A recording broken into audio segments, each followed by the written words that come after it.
Starting in January, Trump told reporters everything was under control. After all, the U.S. had just one confirmed case by January the 22nd.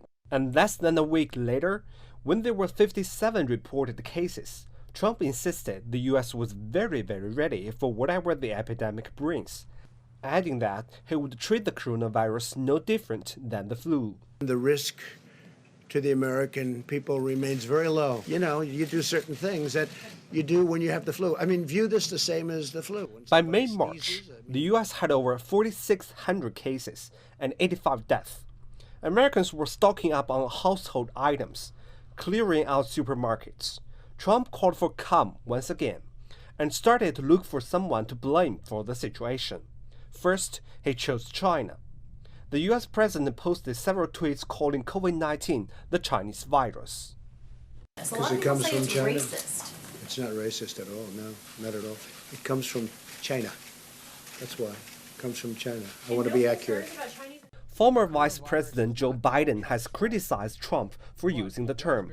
He said it's Trump's attempt to hide his failure to combat the coronavirus. But Trump used Biden's remarks in a newly released campaign advertisement, highlighting Biden's ties to China amid the pandemic. After targeting China, Trump then turned to the World Health Organization, criticizing its handling of the pandemic and calling it China-centric. The WHO, that's the World Health Organization, receives vast amounts of money from the United States, and we pay for a majority, a biggest portion of their money. And they actually criticized and disagreed with my travel ban at the time I did it. And they were wrong. They've been wrong about a lot of things. And they had a lot of information early, and they didn't want to, they seemed to be very China-centric. Trump also threatened to cut funding to the WHO, but the WHO warns it's not the time for such a move, while the pandemic is in a, quote, acute phase. Meanwhile, Trump also fired Glenn Fine, the inspector general overseeing the government's $2.3 trillion fund to fight the coronavirus.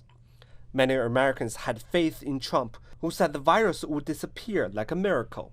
But many others are just hoping for the best and preparing for the worst as the numbers continue to climb.